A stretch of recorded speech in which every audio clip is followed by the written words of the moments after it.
Hello, hello. I am Mayor Watt, and this is the ohmTown Daily News Show for January 18th, 2023. That's right, Season 2, Episode 18.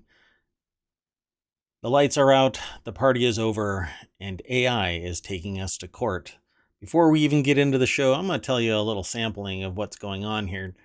We've got things from Leonardo da Vinci, North Carolina, a laptop that has CAM memory, which you've probably never heard of, the human brain with NDE. Microsoft is firing people, polyethylene particles in our blood and cell lines. Party City is over. Apple is bringing back the full-size HomePod. I think it's going to be called HomePod Thick. Boston Dynamics is creating Terminators. Not really.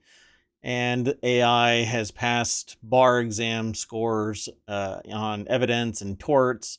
And just want to let you know your husband's a polar bear. Let's get into the articles.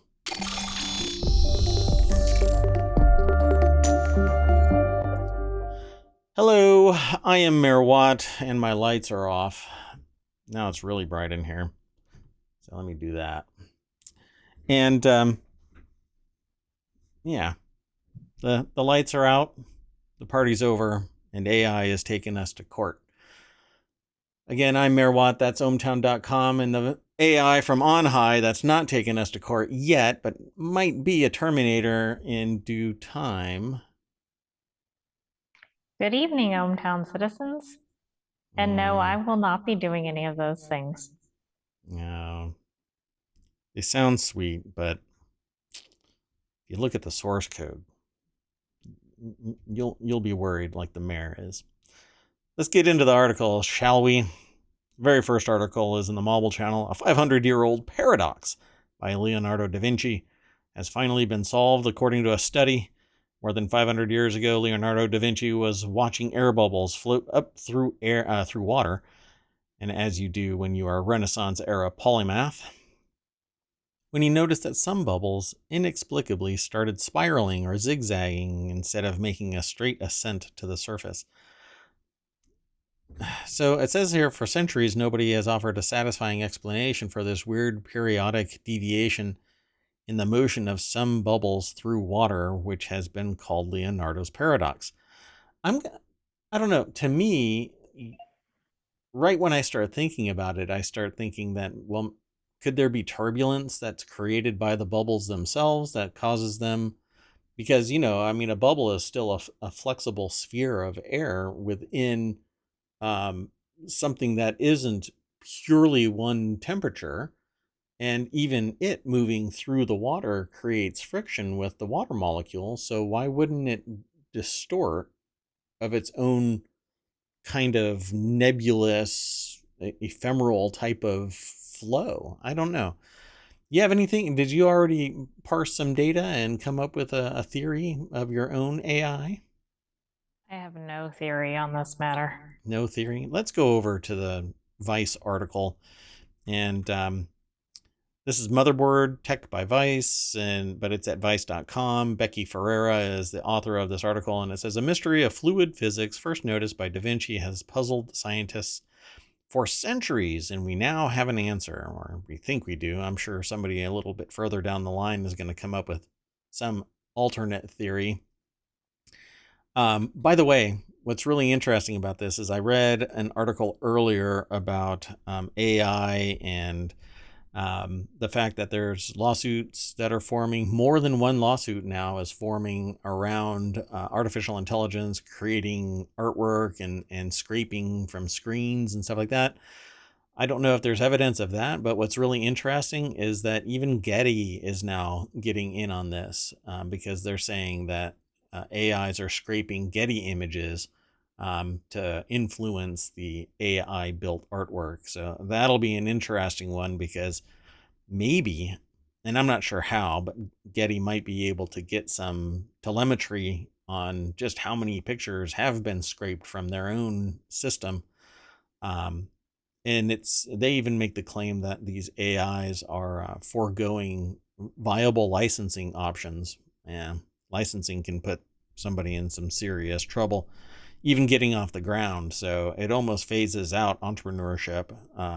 Obviously, there's arguments on either side. But anyway, before we get too far away, like bubbles underwater, more than 500 years ago, Leonardo da Vinci was watching air bubbles. And so now they've come up with an idea. A pair of scientists think that they may have finally solved the long-standing riddle by developing new simulations that match high-precision measurements of the effect, according to a study published on Tuesday in the Proceedings of the National Academy of Sciences. That is probably a very prestigious journal, because it's so long. I think that the longer the name, the more prestigious it might be. Is that how that works?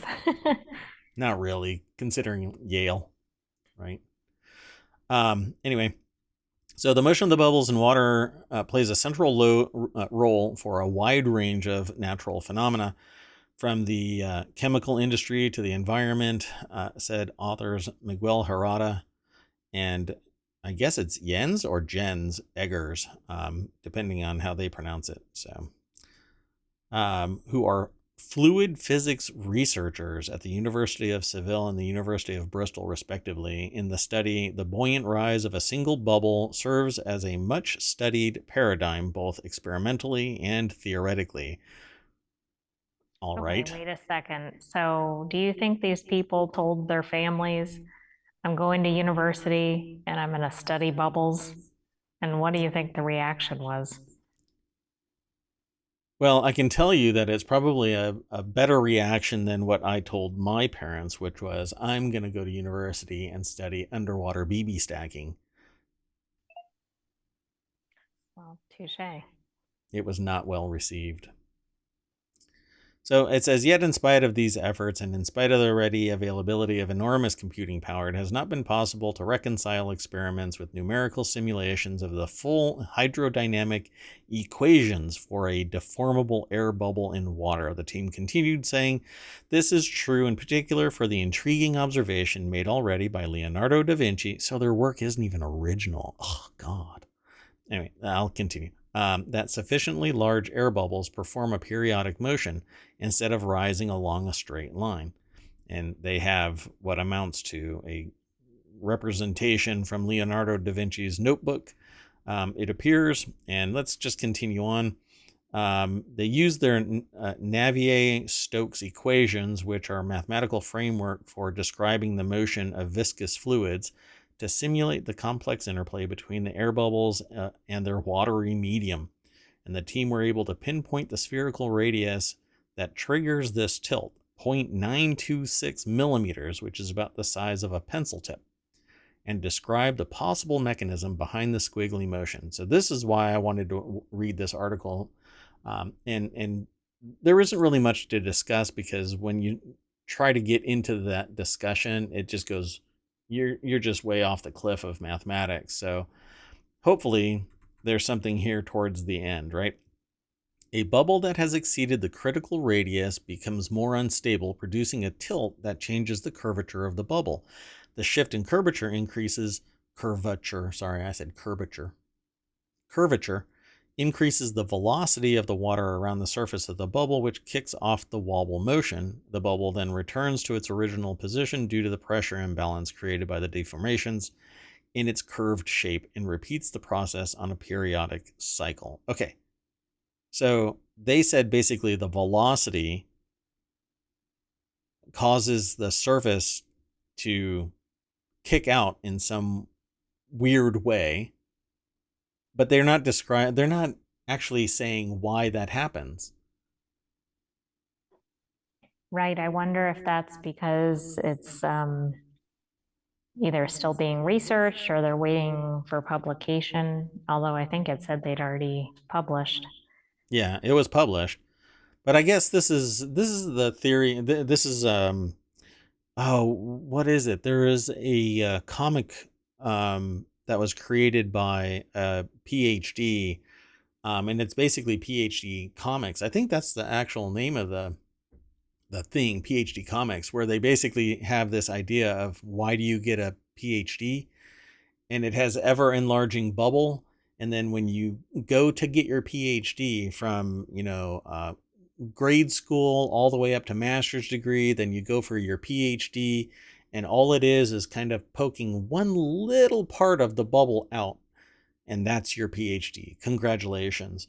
But maybe that's what this is, because why does the velocity of the air in that bubble cause it to kick out in some weird way? There's a dynamic between the bubble rising up and the water causing it to kick out in some weird way to make it wobble. What is that? We all know that bubbles act. If you've ever gone diving and you've exhaled and looked up, you see your bubbles flowing in a weird way. And most divers would probably say, well, it's about a current or something like that. But if you have perfectly aligned water still and you exhale, or you open up a little tap and a little bubble forms and starts floating up, why would it wobble in any substantial way? Why wouldn't it just shoot straight up in a line? Yet they're saying that even in, whatever the water is, it will eventually deform and slide off to one side. I find it interesting. But I don't know if they actually, to me, they didn't answer that question. They just said, we observed the reason why it wobbles, but not why does that formation appear? Why does it do the wobble? It just says we saw it wobble. So they're setting up the next study and the next journal article. Right. Okay. Well, it won't be me. So let's move on to the next article. Oh, and before I do that, let's throw this into the chat. And if you want to vote on the articles, they're going to be listed at ohmTown.showbot.tv. That's right there below me. I'm pointing to it. And if you find all of this fascinating and you're getting it from the podcast or you're getting it over at YouTube, then come over to Twitch, twitch.tv/ohmTown, and follow us. We're slowly moving towards that. No, wait, we are accelerating like a bubble to 100% on our new follower goal. That would be great. Come over and chat with us. That's always going to be exciting. We'll try to go through the news, and then after the show we talk about it, kind of like a premiere event. You get to see it firsthand, and then we talk about it afterward. And then later tonight it'll get posted as a podcast and as a YouTube video, all in its glory, just like this. Nothing edited, nothing changed, all like this, unless I get a copyright notice like I did the last couple of nights. Okay, let's move on to the next article. The next article is in the Daily News Show channel. That's this channel. That's this show. Another North Carolina electrical substation damaged by gunfire. I recently started watching, but I didn't get to complete. They're watching a video over on YouTube that supposedly explains what was going on with these electrical substations that are damaged by gunfire. I didn't get to finish it, and I didn't even get past the like exploratory nature of, well, here are where they're located, and they are blah blah blah, and I didn't even get to the nuts and bolts of that video, and now I have to go back because it says here an electrical substation in North Carolina has been damaged by gunfire, marking the third incident where a substation was damaged since November. Now, this isn't the only state where this has happened either. So as far as I know of, it's happened in Oregon. I think it's happened in Washington. And most notably, North Carolina has been multiple gunfire events at electrical substations. I'm thinking that it's like the game Ark, where you have to go and eliminate dinosaurs and or capture them. And there are people out there that think that substations are something that they can eliminate and then taxidermy and put on their wall. Could that be the reason why they're shooting up? That's as logical a reason as anything else. Well, let's go visit the source. This is over at abcnews.go.com. Aaron Katursky. I'm going to pause this. I don't play the audio in particular, and I don't really play the video either. But Aaron Katursky and Teddy Grant are the authors of this article. It says the FBI and local law enforcement are investigating the incident. Well, that's great. Let me close this video. An electrical substation in North Carolina has been damaged by gunfire, marking the third incident. An Energy United substation was damaged at around 3 a.m. Tuesday, but there were no outages in the areas it serves: Trinity, Thomasville, parts of Davidson County, and south of Thomasville. So, yep, they're investigating it. There's no known suspects or motives. You got to eat, so you have to go out and shoot up an electrical substation because maybe they got a charge out of it. Isn't that just going to raise your electrical bills in the long run? Yeah, and there's never been anything that's said about it, like, hey, we're doing it for this or whatever, right? Not that we know of, at least. Not in the North Carolina ones, but in the Washington State ones, it was supposedly so that they could commit a theft somewhere else. A bank robbery, I think. Wow, that is some Ocean's 11 type stuff going on there. But was there ever an event that was tied to it? Did they ever say? Not in North Carolina, but I believe there was one in Washington. It was in ohmTown within the last couple weeks, I think. Oh, okay. Well, that's why the AI captures everything in their memory, and, well, the mayor leans on the AI. So this is the latest incident of an electrical substation being hit by gunfire in the state. And two Duke Energy stations in North Carolina's Moore County were targeted by gunfire, causing about 45,000 customer outages amid freezing temperatures, no doubt. And it says vandals wielding firearms are suspected of having damaged the substations in Moore County's incident. I think we'll probably end up running across this before.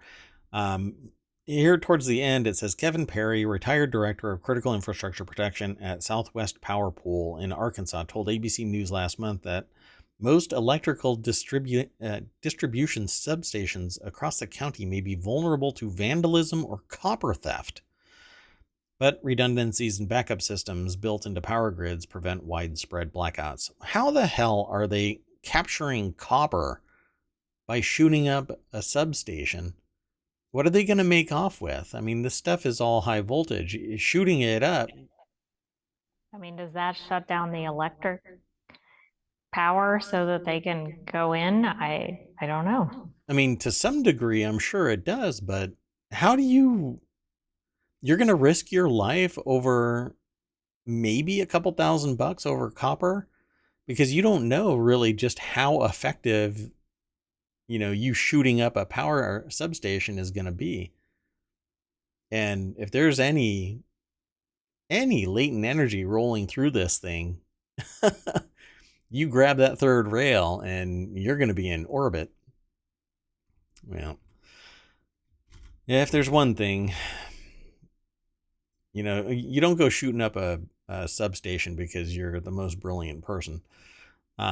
So good luck to the FBI and local law enforcement in capturing whoever might be doing this, if it is by ill intent. If it's an accident and they're shooting at a deer because they're hunters, that's one thing. But hey, I just found the headline from ohmTown about the other one. It said men attacked Washington State power substations to break into business. And it was from 2 weeks ago. Oh, wow. So that was their intent.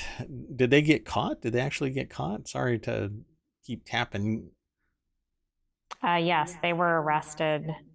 This was one that was conducted on Christmas Day. I don't know what there was some local business. I don't know what they were trying to steal Get from it. Yeah. It doesn't sound like it was from the substation. It's the next Home Alone remake. So let's move on to the next article. This is an interesting bit of technological evolution. I don't know if people are going to really enjoy this because what's going to end up happening is it's going to change the way that memory is installed in laptops. So, see, what's funny is I'm moving my hands around, but they're all below the threshold of the camera, so you don't see it, and it just looks like I'm twitching around on the camera. No, I'm actually doing something, trying to talk with my hands, and it doesn't work that way really well. At any rate, your laptop will be faster, thinner in 2024 thanks to CAM memory. This is over on the Warcrafters channel because of the source it comes from, which is PC Gamer. The next generation of laptop RAM is nearing final validation, known as CAM. This is actually in Dell systems, as far as I know right now. Oh, look, they talk about it. Anyway, known as CAM, this new memory system form factor is set to replace SODIMMs in laptops as early as next year and promises to both improve performance and enable slimmer form factors. Okay, so if you've never even heard of this, you're in for a shock if there's a picture on the source website over at PC Gamer. But it's basically like take your SODIMMs, they're little stubby RAM modules, lay them flat, and give them contacts so that you can just set them in place, kind of like a CPU. So it says, strictly speaking, laptops with CAM memory modules already are available. Dell has done the early legwork on the new memory form factor and is already selling select precision workstation laptops with CAM modules. I ran across this because I was looking at making a quote for a laptop. Pardon me one second. You know, that makes for a great stream and video podcast by having to stop everything to sneeze. Curses winter weather. Or curses noses. Anyway, so Dell has already come out with these things, and it's called Compression Attached Memory Module, or CAM. And it's supposed to provide a broader width of bandwidth, a broader range of bandwidth, so that it's faster and it's flatter. So instead of shrinking the die of memory more, or making it a permanent welded fabricated PC board already attached to the main board and thus impossible to upgrade or change, they're basically making what looks, oh, I don't even have them anymore, I'm sorry. It's basically a PC board with memory modules on it and a solderless contact, so you can just set it in place and it's held in place by other components. Well, anyway, let's take a look. Hopefully they have a picture of it. Yep, there it is. So your laptop will be faster and thinner in 2024 thanks to CAM memory. Jeremy Laird over at PCGamer.com wrote this article. I have seen similar pictures about this. This picture actually comes from PC World. So if you're watching this via the VOD or on the stream right now or over on YouTube, you'll see a picture of this. But all it is just kind of held down in place there with those little screws. And I'm sure that they could make it even thinner if what they do is remove the screws and re-engineer it so that it's just like a gate that holds it down. I don't know if that would be a viable solution or not, but additional screws add the potential of torquing things down the wrong way or stripping them. Several other issues, I'd say, and adds to the thickness of the overall piece because you have to have that screw hole to pin it down into. Anyway, I think it's neat, but it changes the dynamic of memory entirely. You won't be able to just go and buy old SODIMMs. You will have to get a completely new form factor for your memory and your motherboard. So you're going to have to get a new laptop. Change is good, I think. And as long as there are competitors in this space, then wonderful for everybody because you'll get more of these CAM modules by differing vendors and thus greater benefit to the consumer. If somebody like Sony is the one that is the sole producer of it, then you can imagine that it's going to be more expensive versus if a whole bunch of different people are competing for it. Let me see if there's more to this article. So yeah, there it is. So SODIMs have been around for 25 years, and it says while very successful, their semi-stacked multi-module approach costs quite a bit of space in terms of thickness, otherwise known as Z height. So X, Y, and then thickness is the Z. CAM modules replace those layers with SODIMs with a single flat PC board, which is much thinner than 2 or 4 SODIMs and sockets required to accommodate them. If you've never taken a laptop apart, really what it is, it's a socket that's kind of low profile, but you have to slide it in at an angle and then push it down, and it has, a good 1/8 of an inch or more of thickness, whereas these are probably closer to a 1/16 of an inch in dimension. And one of the other things about this is that CAM modules are the latest in technologies, and all of their memory channels can be piped down to a multi-contact point bus to transfer information out at much greater speeds than just what the lanes from the SODIMM are. And think of the memory module as a large freeway with a whole bunch of lanes going in and out of the CPU and the memory module. Well, at any rate, these CAM modules have much greater bandwidth. They're brand new, but they're going to be already faster than SODIMMs. At the end of the day, it'll be a superior product that you'll be getting. So come at me with this new tech. I want this new tech. I want it to become bigger, badder, and better for all of the consumers and be damned old tech. I want all the old tech out. And we'll actually get more into this as we go with the other articles, because there's new tech coming from Apple as well. And it's not the M2 MacBook Pros and other stuff. It's something near and dear to my heart that I regretted giving up. And we'll get to it here in a minute. So let's move on to the next article, unless you have something to say, AI from on high. I just wondered if you have existing laptops with SODIMMs. I'm assuming you can continue to use those. It's just if you need to upgrade or update or make any changes, you're going to have to convert over to new laptops, and you probably want to convert over to new laptops with the CAM. Eventually, yeah. So there's pretty much every laptop that existed prior to 2023 is going to be SODIMM. And so moving forward, because it's easier, probably faster and more capable, easier to produce and faster in terms of operating speed, and it's thinner and more cost effective because you're only producing one instead of multiples. Pardon me. You'll want to switch over anyway. The only bummer is that if you purchased a laptop today that wasn't CAM, you're going to be either selling it and people are going to go, well, that memory type is no longer in vogue, so I don't want it, or you're going to sell it at a lower price simply to offload it to somebody who still finds it as a viable solution. And believe me, an i7 today can last for 5 years and beyond, even like a power user, somebody that uses their laptop every single day for more than just surfing the web. A laptop can last 5 years easy, 10 years, 12 years if all you're doing is checking mail and surfing the web.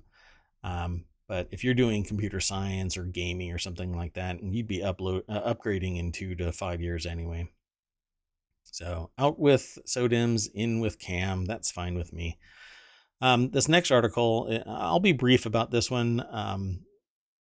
It's in the Hatch Ideas channel because it comes from the businessinsider.com website, but it says, what happens to the human brain during an NDE, near-death experience, that can trigger vivid memories and bizarre spiritual encounters. So during a near-death experience, people often recall feeling calm and love instead of pain or fear. Scans of people recalling their NDE indicate increased activity across multiple parts of their brain. Seeing vivid memories flash before your eyes or encountering a spiritual being or aliens are common.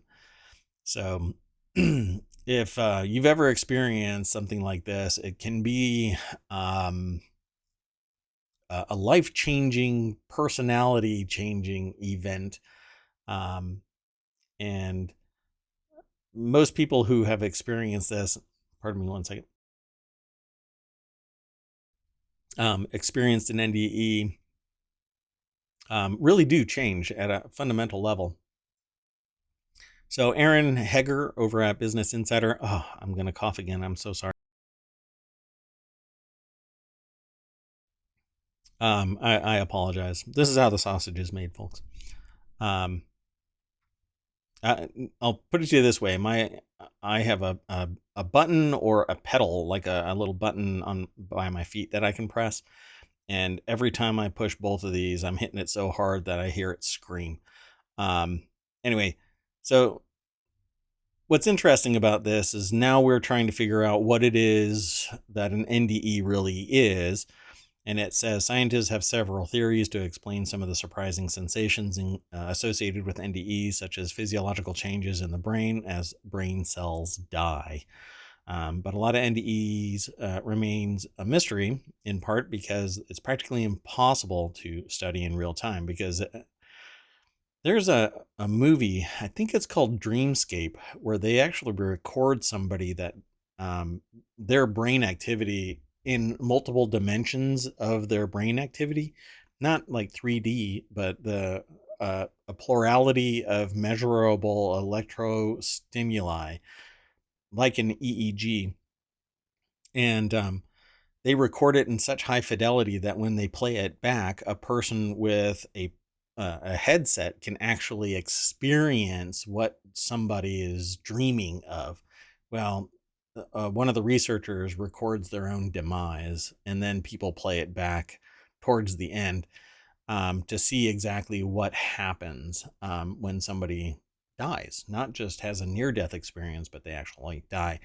And the whole movie is around that technology, because it would change the world theoretically. That it would, it would really fundamentally change society. It's a fascinating movie.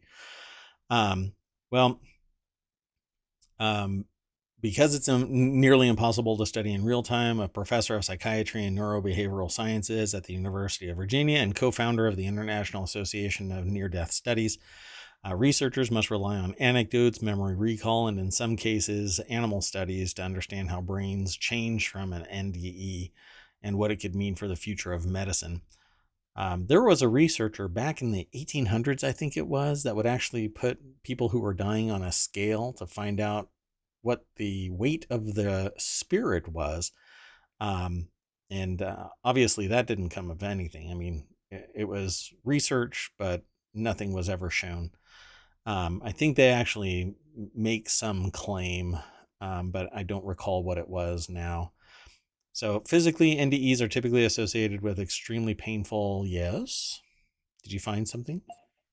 That's the 21 gram experiment That's in it. 1907. 1907, 21 gram. It's because they measured somebody as they died, 21 grams theoretically left the weight of that person. And obviously, that's just not how it works. So, at least any other research has suggested that that's not how it works. Well, psychologically, the brain tends to shut down the sensation of pain, or at least the memory of it. And they give examples. For example, Julia Nicholson, a former CEO, executive leadership expert, and business consultant, said that she saw faces of her loved ones vividly flash before her eyes one by one during a near fatal car crash in 1980. They don't remember feeling any pain until they arrived at the hospital and probably were drawn back, from this near-death experience. And usually that's what happens. And nobody really can explain what this is. Well, it says here, and it unveiled some secrets that up to a point scientists could only speculate. And so the brain scan of a dying person in 2016, a then 87-year-old man was connected to an EEG. when he unexpectedly had a heart attack and died. Researchers later published the results in Frontiers of Aging Neuroscience. This is something that back in 2016, I remember talking about with sociologists, because it was a really interesting possibility of going beyond the idea of everybody being isolated. This could show that we are all connected in some way, right? Well, sure enough, doctors were monitoring the man for a series of recent seizures when his heart suddenly stopped beating. In the paper, researchers reported that during the 15 seconds leading up to the man's heart attack, the EEG scan revealed high-frequency brain waves called gamma oscillations, which are thought to play a role in creating and retrieving memories. They're also induced during REM sleep, I believe. It is very hard to make claims with one case, but what we can claim is that we have signals just before death and just after the heart stops, like those that happen in a healthy human when they dream or memorize or meditate. So I would probably suspect that it's the brain reconciling with the loss of oxygen and the flow of blood and whatnot. So it says, of course, these scans are of a man second before death and not exactly the equivalent to an NDE where the person survives. However, such activity may help explain why people see memory flashbacks or faces of people that they know during an NDE. Pretty fascinating, huh? That's very interesting. And you're right, those are observed during REM sleep. Yeah, and it actually, if I recall correctly, you can induce these and become a what is the dreamer? Where you're in charge of your dream. I can't think of the term, but I know what you're talking about. So you can actually become. It's not vivid dreamer. It's another kind of dreamer. I can't remember it right now, but Is it active dreaming? no. Well, I mean that's a term for it, but it's another. There's another term for it, but at any rate, apologize for stumbling. Um, so the idea here would be you have the lucid dreaming. So you have the ability to become a lucid dreamer by making yourself acknowledge that you are going to sleep and going to dream, and create a function within your brain that when you do this in your dream, you take control of your dream.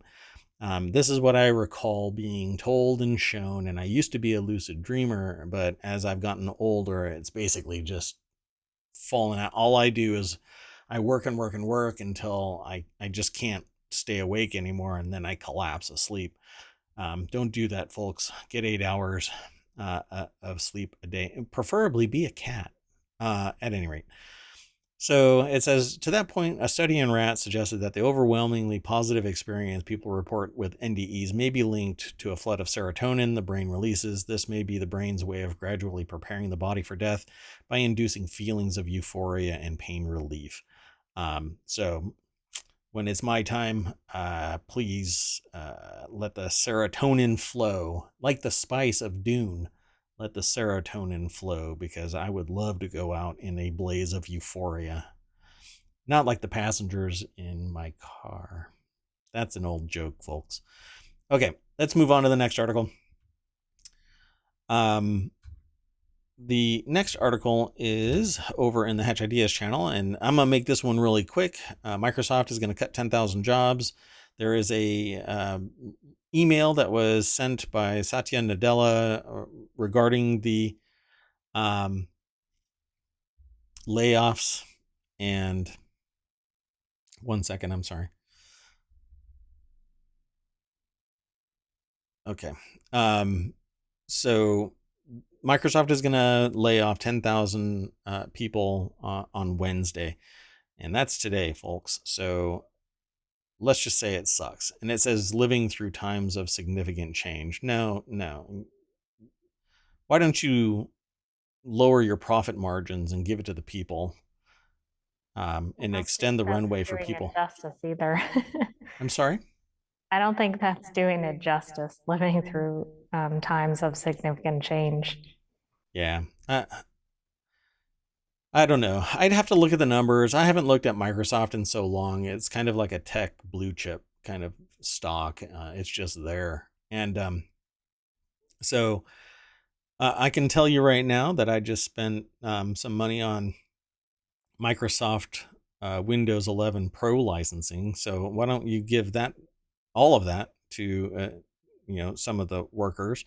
And if everybody does that with some of the workers, then I guess you could save 10,000 positions, at least extend their runway, and shorten yours a little bit. But I know that doesn't look really good for the shareholders, but the uh, the stakeholders, these 10,000 people, are now going to have to be let loose into the wild. When it's of their own accord, then I totally understand it, but a lot of people have been working their butt off, and then they just get let go because of a downtrend that could have been weathered if the profits were doled out in a different way. Hey, times are tough. Let's eat into our reserve so that we can keep our people employed, because we know that we're going to bounce back. But I'm not a Fortune 100 CEO. I know about the business mechanics. Don't get me wrong. I'm no slouch to it. What I am a slouch to is walking up to 10,000 people like Emmanuel Zorg from Fifth Element and saying fire 2 million. Well, you only need to fire 1 million. Yeah. Fire 2 million. It just seems sociopathic. When you, again, I'll have to look at the record profits. It's always like that. There's record profits in the previous 2 years or 5 years, yet now there's a downtrend for 6 months, 8 months. Let's screw over 10,000 people. I hope that there is a really big gift of funds, 6 months of spending, I guess, money for each of these 10,000. Yeah, I doubt it. They're going to get 30 days, maybe, severance pay. Anyway, Ryan Hogg over at businessinsider.com put this article together, and there's Satya Nadella, who emailed staff on Wednesday and said, "No, you can't have your cake and eat it too. It's all my cake. Bye-bye." So Microsoft's profits were $16.6 billion, up 2% from the year before. Okay, so not that much. Profits, by the way. Profits. That was profits, not revenue. Revenue was 51.9 billion, up 12% from previous year, but profits were up 2%. They were up 2%, but their profits were how much again? What were their profits? Their profits were 16.6 billion, which was up 2%, and the revenue was 51.9 billion, up 12%. That's a hell of a margin. That's a hell of a margin. I'd say so. But it's 20%, it's being reported 25%? as their earnings are low. Yeah. Stockholders, stakeholders, it's the stockholders. Kiss my ass. Okay. Anyway, there's not much that I can really say here because it doesn't really alleviate any of the pain that these people are going to go through. I don't care if they were high wage workers, never with any debt, and are coming from a silver spoon kind of a position, all the way down to the person that just started, doesn't have any stock vesting, making 25,000 as an intern, whatever. The suffering scales, but on the lower income stack of people, right? The 80-20 Pareto rule, right? 20% are going to walk away pretty much unscathed because they're not touched by financial hardship anyway. But there's 80% that are sitting there going, oh shit, where's my next meal coming from? And that's what really sucks. There's no humanity in bulk termination of 10,000 people. But I guarantee you that the rock stars who don't demand a lot of money yet are still working there like hardcore, those are the ones that are going to stay. But the people that were still good but didn't bust their ass like crazy because they know that they could go somewhere else, they were fired. And the people who were just doing the day-to-day work, they're fired. Um, it, but I'm sure that maybe there was a strata of people who were terminated and it was all very equal. Right? Everybody suffered. Some CEOs got fired. Some of them had to sell their Ferrari. They probably got extra bonuses. It's hard, when you land with that golden parachute smashing down on you. It's really tough, don't you think? Anyway, they said the email says these are the kind of hard choices we have made throughout our 47-year history to remain a consequential company in this industry that is unforgiving to anyone who doesn't adapt to platform shifts. So that doesn't that just scream we failed you? Yes, I don't think that's the right messaging. I mean, I don't think this is the right action, but I don't think it's the right messaging on top of it. Satya Nadella is literally saying that it's unforgiving to anyone who doesn't adapt to platform shifts. They're acknowledging that they did not adapt to platform shifts. Can we see the employment litigation now? Plus, it's a failure of the CEO to adapt, to change the organization, the enterprise, to a fundamental shift in the platform, and they're not even acknowledging that it's their failing. You know what? You should, for the next 10 years, do nothing more than performance-based salary, and you start at $1, and with every 10,000 people that you fire, you have to pay it from whatever vestment you have in the company. And if you get everybody back and the company starts skyrocketing, then you start getting more money for your salary. But this is ridiculous, the acknowledging, unforgiving to anyone, and it's still the CEO. I'm just astonished. So let's move on. Unless you have something that you'd like to say. I was going to say, we'll see how long the CEO is in place. Yeah, I kind of wish Z was in here because the statement "eat the rich" would pop up for sure right about now. So this next article is over in the Mobile channel. We talk about this periodically because it seems to be showing up in more and more places and more research is being done. So of course we have one that floats through scientific journal kind of a thing. Micro-sized polyethylene particles, plastic, show adverse effects in cell lines. Well, of course, it's probably acting like a razor blade to a cell line.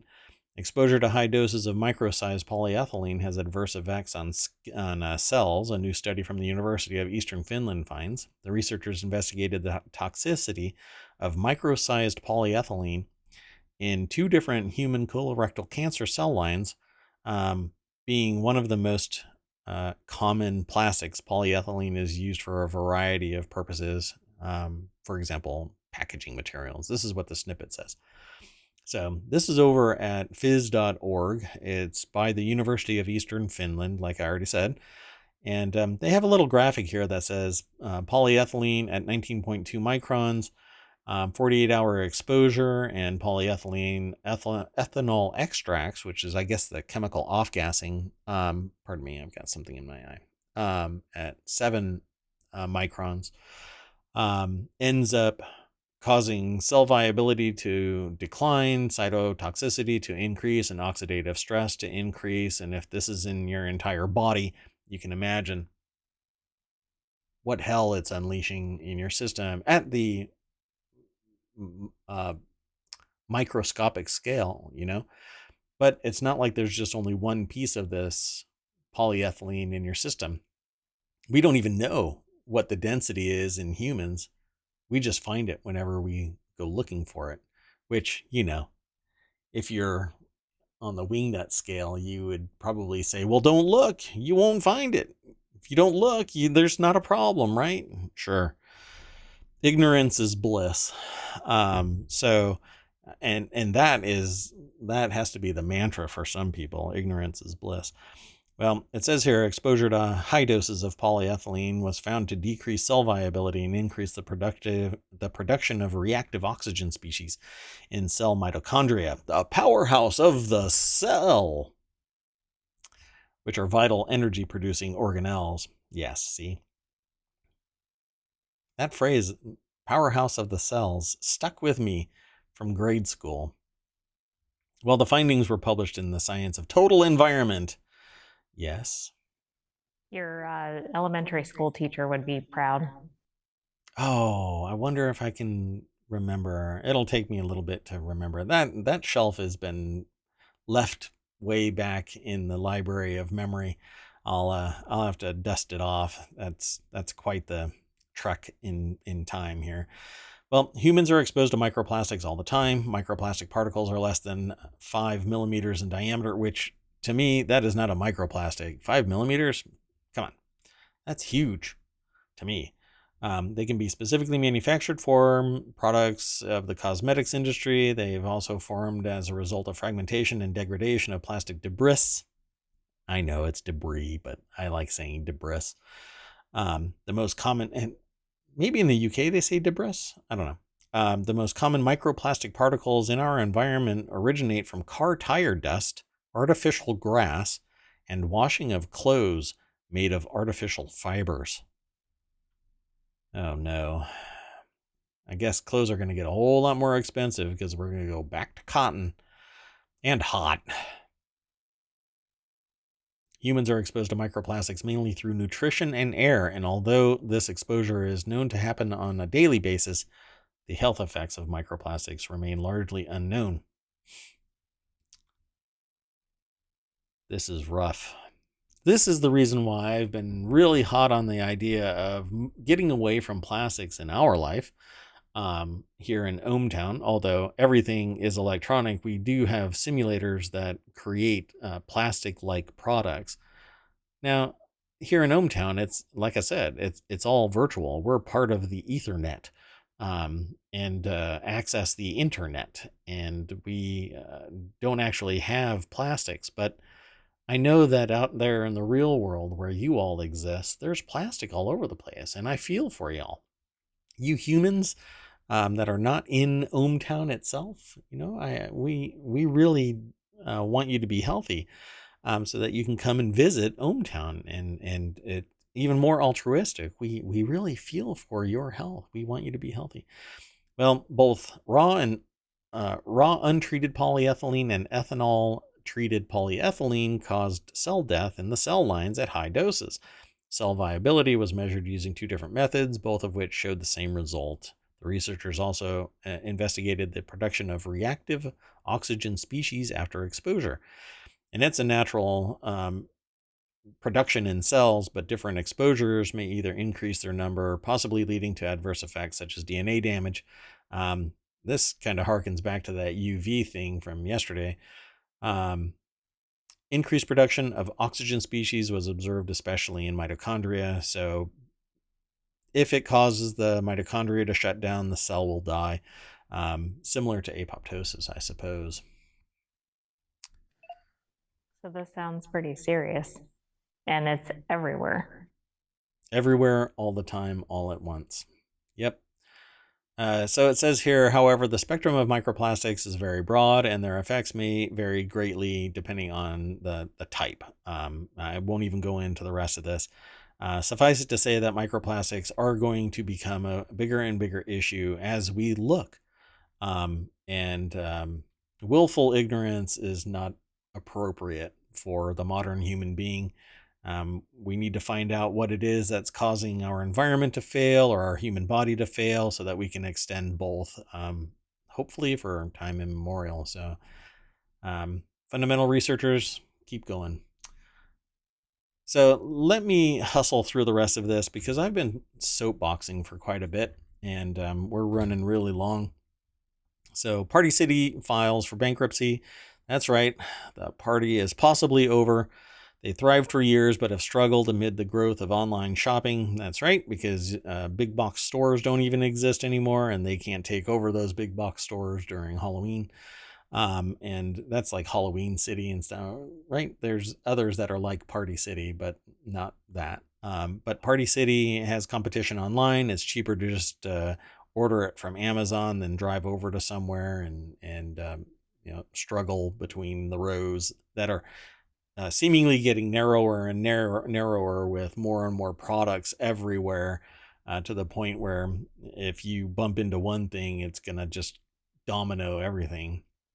Well, anyway, this article's over at The Hill by Jared Gans, and it shows that Party City is filing for Chapter 11 bankruptcy protections on Monday in an attempt to reduce its massive debt.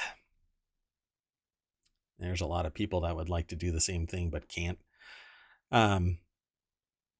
Let's see here. Party City thrived for years but has struggled amid the growth of online shopping. The company's sales dropped by 8% from 2017 to 2021. When a company files for Chapter 11 bankruptcy, it can usually continue its business and can borrow additional money with court approval.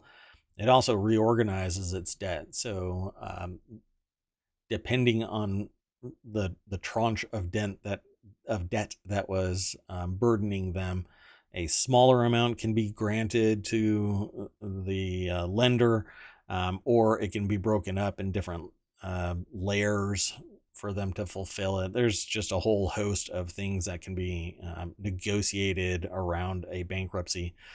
And some of it can even be discharged if the lenders feel that the company will go completely under and the only thing that would benefit them would be to extend the loan rates beyond their normal limit.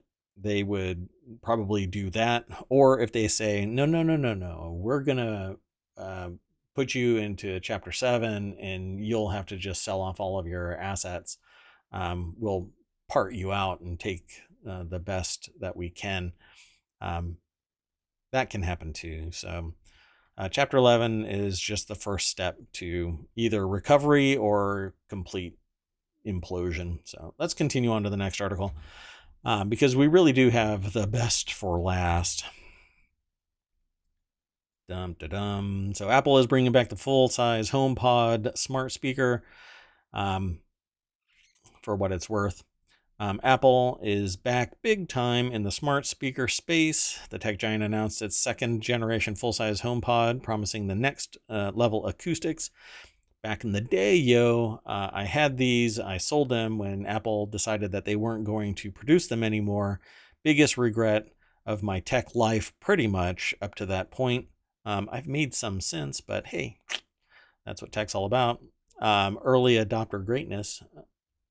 No, you never really want to be the early adopter unless you're ready for a little bit of heartache. Well, I loved the HomePod Thick, as I called them. And these HomePod minis are pretty anemic. But the HomePod Thick, I loved from end to end. It was amazing, but I didn't want the tech that was being discontinued to just exist. They even said that they weren't going to support it anymore. So I was like, okay, I'm outie. Well, now they've released them. And putting two of these together in stereo mode will change your life. You will not get a bigger bang for buck for $600 in a speaker system. I'd say ever. I just don't think that you will. So I'm not telling you to buy it, but I don't think you'll regret it if you do. Even one is, it's gonna be really good for your ears. Right, AI from on high, you know. Oh, I love the full-size HomePod. I'm very happy that it's being brought back.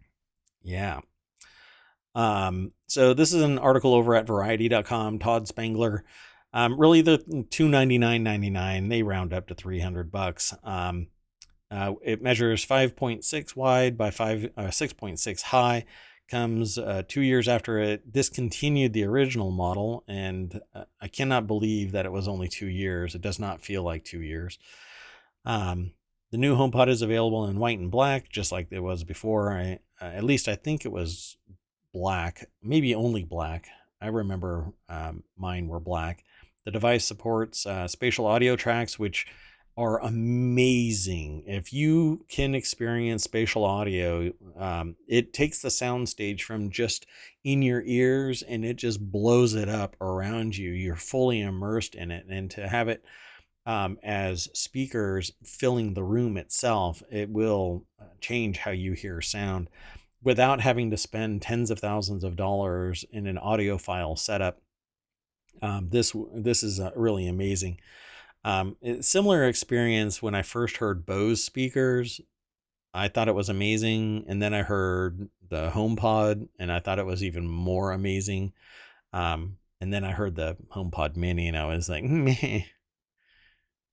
You could stick 60 of these HomePod Minis in stereo and wrap them around me, and I still don't think that they'd meet the sound stage of the HomePod. Anyway, this article over at variety.com goes into greater detail, but just think it's the old HomePod with newer technology injected into it. I think you'll like it. This next article, and like I said, I'm going to hustle a little bit, not really rush. I'll tell you my take on it, and as will the AI from on high.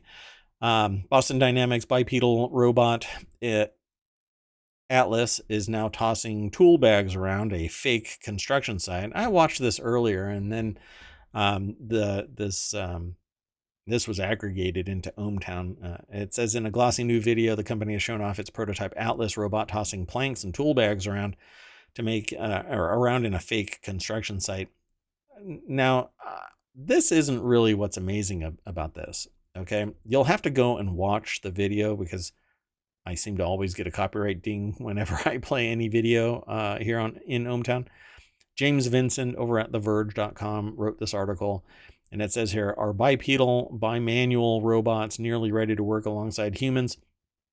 Probably not, but we're getting closer, as Boston Dynamics' latest marketing videos demonstrate. This thing does a twisting front somersault and lands on its feet just like a normal human doing parkour would do.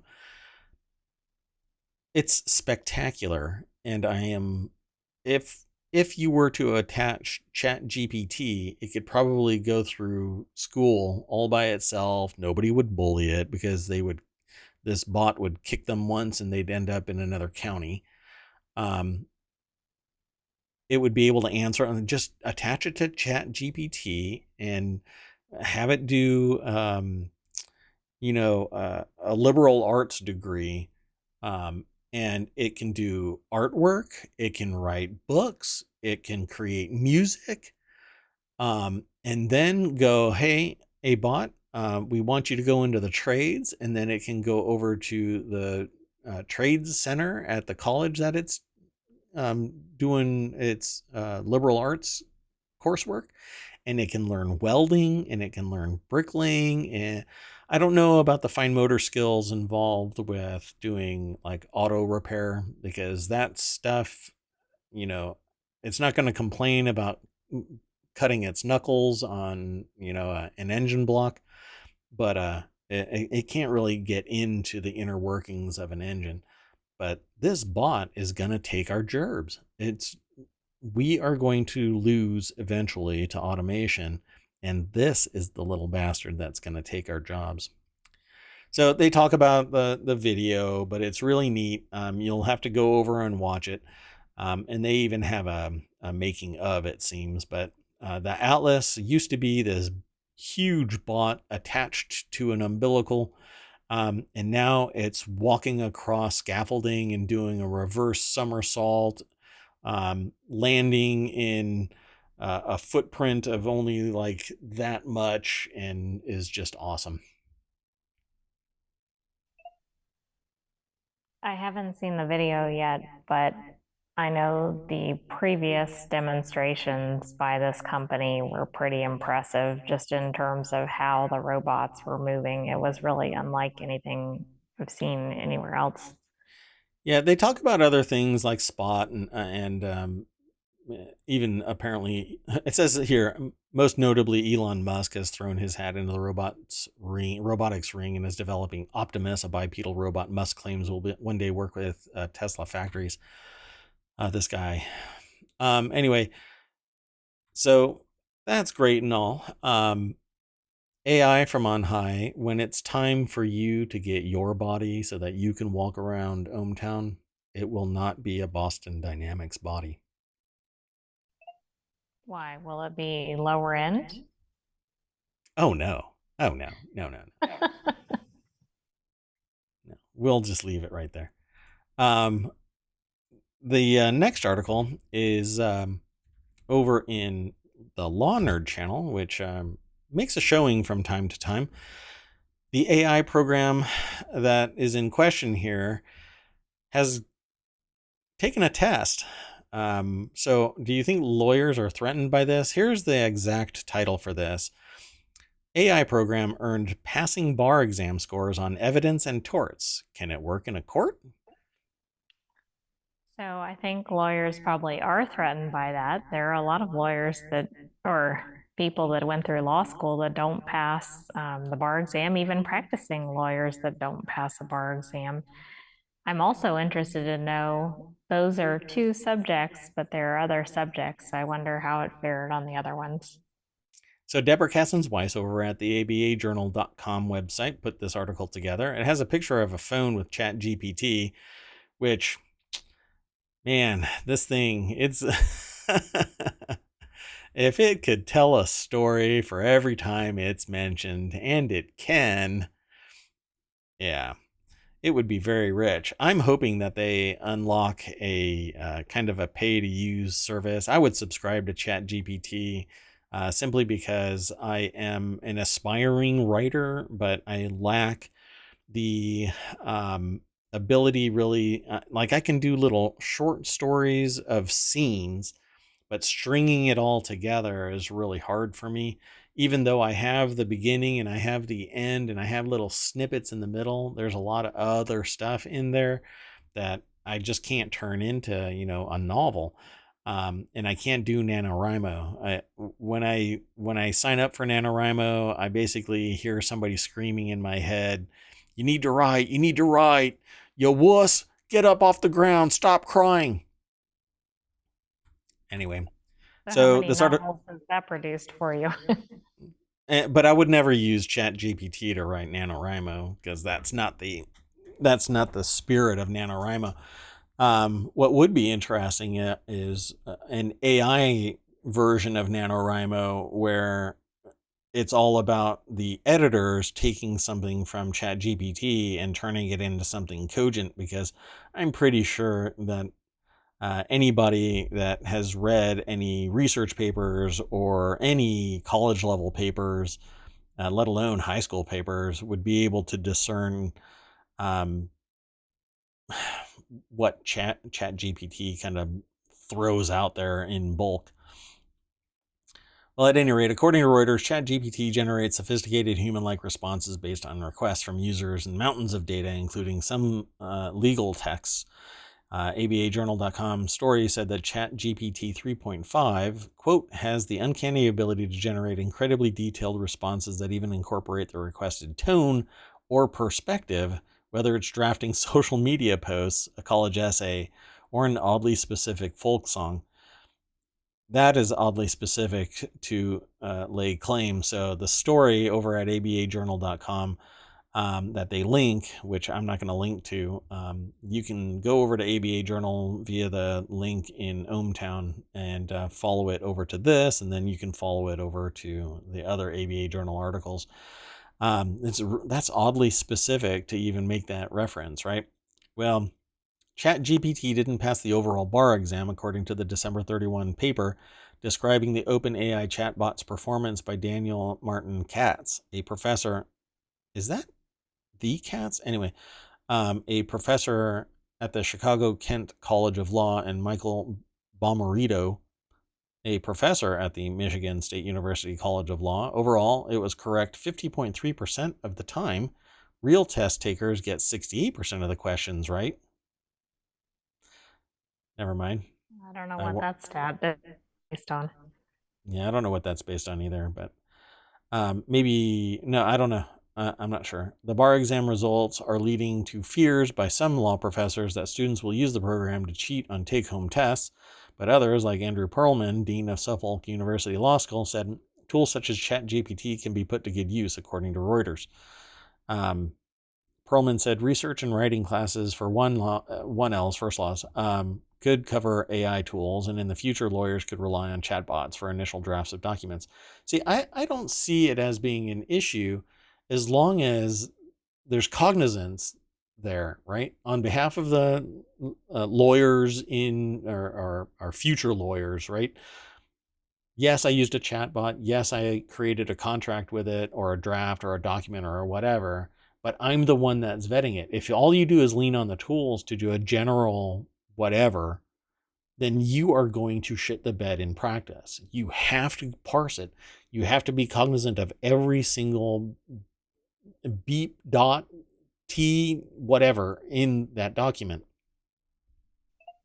Well, and I guess I wonder how the clients fare in that, but it doesn't really matter whether you're using AI if you're not doing your due diligence. Um, right? You're probably disappointing or not adequately representing the client at that point anyway. Yeah, and or the firm, thus you're not going to be there very long. I mean, it amounts to somebody in a law firm taking a boilerplate document from the record of the firm and scratching out the previous client's name and just putting their own in. So Perlman said the bot isn't ready for prime time, but according to Reuters, there were the markings or the makings of an advocate in its response to the same-sex marriage question, and the bot talked about equal protection of the law and the fundamental right to marry, citing Loving v. Virginia. I think really what this comes down to is the full scope and understanding the AI has of the broad swath of law for a given area. Because, California law is different than New York law, and that's different than Texas, and so on. So this bot could be trained specifically for a particular area. And if all of that information is in the rapid recall of its memory, then it could put something very cogent and very specific to the state. And then when you expand its capabilities even more so, it can go federal and state, not to mention international. So there's a lot to this to unpack as time goes on. My problem is if the bulk of people say poo poo, we're not interested in this, this becomes the domain of the rich, influential, connected, capable of getting this and using it to their advantage. So it prices out the general public, and the advantage will go to only those who are fully capable of exploiting it. So it's kind of like one of those time travel movies like Looper, where the mob got a hold of the time travel device and use it for nefarious purposes. Well, somebody who is connected that uses AI to put together something that they can capitalize on, they don't have to sit there and say this was done by Chat GPT. Um, I wrote that book. And how would you ever know? How would you ever know that it was done by Chat GPT if not disclosed? At some point, it will be able to get trained to the point where it can just be a full-on replacement for authors, for writers, for musicians, for artists, not just Chat GPT, but many other things. Yes. I thought it was interesting that this article also brings up some of the other things we've featured in ohmTown about AI, such as the traffic court. Um, I think there's at least two articles in here that we might have talked about that are referenced. Yeah, we tend to talk about AI quite a bit because I'm very interested in it and its impact on the societal uh, forces that are kind of resisting it. Artists are anti artificial intelligence because it's taking their job, kind of a thing. Musicians are going to be running up against this. Um, I I I just think that it's going to become unavoidable, and you cannot stop the relentless march of technology. And you're definitely not going to do it in law, because an artificial intelligence, a machine learning system, can parse massive amounts of data, and they don't get drunk, they don't get stoned, they don't have a hard time with their girlfriend, they don't show up late for work. They do what they're told, and they're always going, and learning and absorbing and looking at a plurality of cases that no human could possibly comprehend in a short amount of time, right? Like, ChatGPT can construct something in 5 minutes that a 25-year veteran of law charging $1,000 an hour uh, may be able to construct. Um, but it would take them time, and they would be leaning on a whole host of other people that are constructing or doing research and whatnot. Um, there's a whole bunch of heavy lifting with human beings, but it's a whole lot lighter with ChatGPT and Midjourney and Dolly and so many others. That said, anything else you want to throw in there? Good for the cause? Nothing else, but we'll keep featuring AI articles. I have a personal affection for those. Yeah, I bet.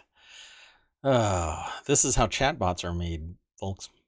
Two AIs machine learn to love and form a chatbot for Dell. Okay, so the final article for today, the icing on the cake, is your husband is a polar bear, skinny. Alaska natives got nonsensical instructions after a typhoon, which I didn't know that there could be a typhoon in Alaska. Anyway, extreme weather caused by typhoon. I must want taffy. Um, After extreme weather caused by Typhoon Merbok pounded Alaska's west coast in September, Alaska Native residents sought government help to deal with the destruction, only to receive absurd instructions from FEMA that were supposed to be written in two indigenous languages. I don't know if I could possibly do this justice. Yupik and Inupiaq.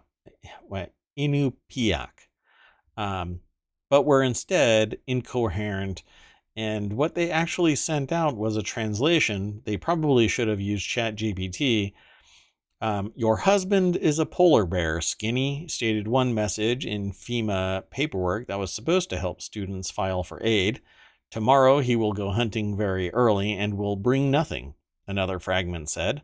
According to AP, the sentence inexplicably had the word Alaska in the middle. Okay. Well, I think the Alaska piece is the only piece that probably made sense. Yeah, they're like, I understand that one. Like, all the rest is gibberish, but hey, I can attach to Alaska, that's recognizable structure, but the rest of it is just gibberish. Why in the world? Well, the translations were a mess, according to the article, and anybody who received it. Anya Zolidziowski. That's where I'm gonna leave that name. Again, I try, and so I hope that nobody's offended by my try, and more offended by the result of my try. That's fine. You can just let me know that I suck. So the FEMA messages went out, and oddly, nobody knows why, and it's because it's the language and its translation into English just gets lost in translation is probably an understatement, because the language itself has meaning that is built off of its construction and its regionality, and translating it just word for word is probably like me trying to say something that I learn in a Chinese language lesson. And when I say it to somebody who speaks fluent Chinese or native Chinese, they say, please stop. You're hurting my brain. That's probably what the equivalent is here. Um, so it says, instead, whoever was in charge of producing the translations likely pulled random phrases from online sources and produced nonsensical materials, experts say, and the exact process that led to the errors remains unclear. Okay, wait, this was a language company, probably a translation company that did this. I mean, this wasn't some employee tasked with this. So that's even more alarming. Could it have been a baby chat GPT kind of a thing? I'm thinking that might be what they used. Central Alaskan Yupik is the most commonly spoken indigenous language in Alaska. Again, correct me if I am wrong in that pronunciation. I'm sure I am at some point. About 10,000 speakers, according to the Alaska Native Language Center. Um, uh, in fact, some children still learn it as a first language in 17 Yupik villages. The state is home to about 13,500 Inupia, and about 3,000 of them, mostly older than 40, speak their language. Those most affected by poor translations are elders, many of whom are more comfortable speaking their indigenous language than in English. That kind of falls into the no shit news statement of the night. Um, there are certainly very many people who are disenfranchised by this error. Yeah, I agree. Um, if you're going to send a message to a population that speaks a very specific language, get somebody native to do the translation. Otherwise, even if you were to come close to the mark, it would still be incoherent because it's idiomatic. You know, a complex language like that has more than just word for word straight translation is going to, when you say blue to somebody, it's uniquely blue to them.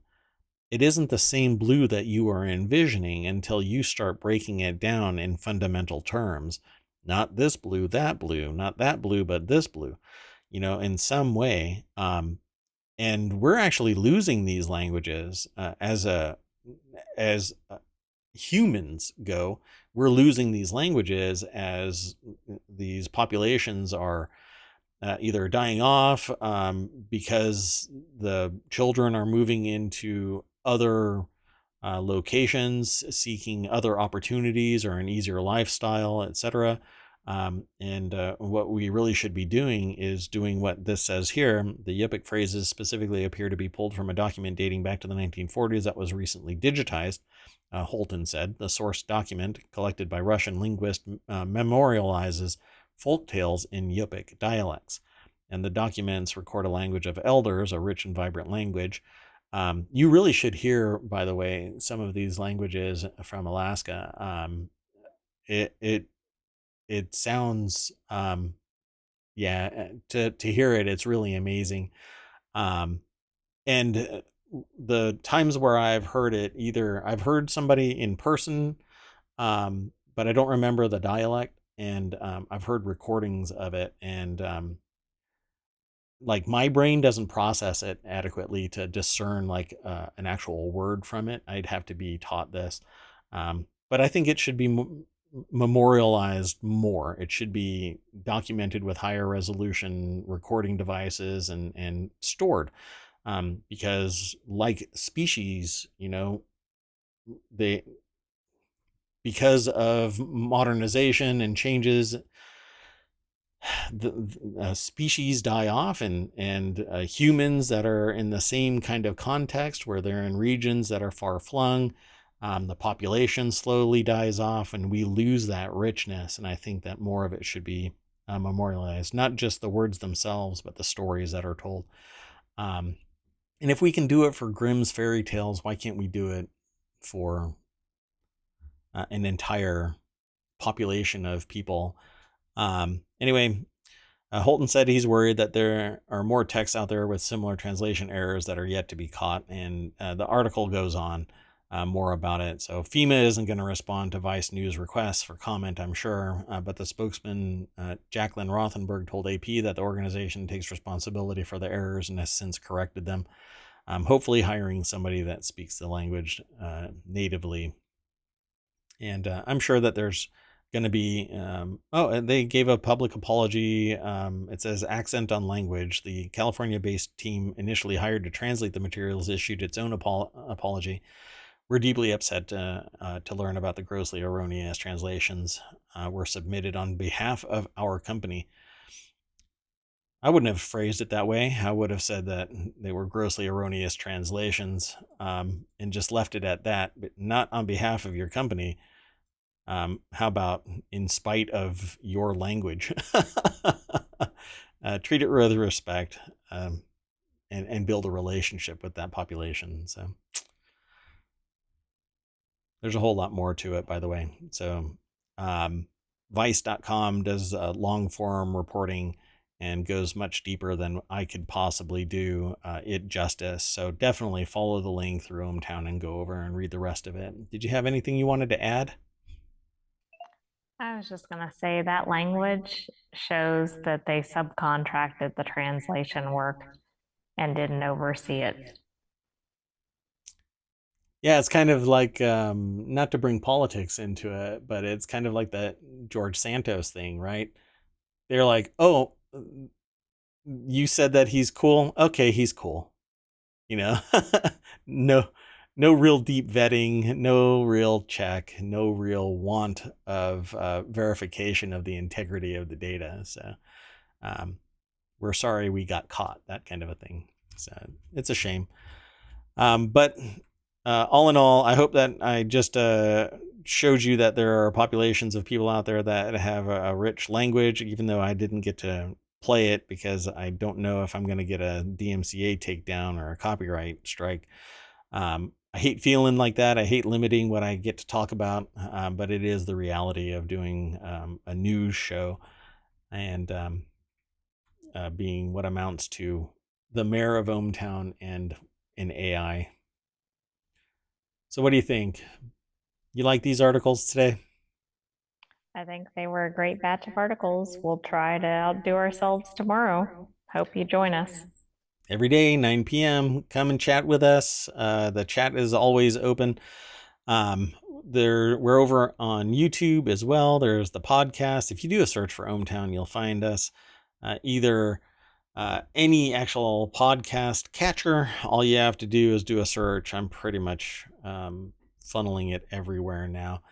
And yeah, we hope to see you tomorrow. And don't forget to vote, Showbot. Like and subscribe over on YouTube. Leave a review on the podcast. Follow us here on Twitch. This is where we do the sausage making. Yeah, I'll just leave it there. Y'all have a good night, and we'll see you tomorrow at 9 p.m. Eastern. You gonna say bye-bye, citizens? Good night, ohmTown citizens. Bye-bye.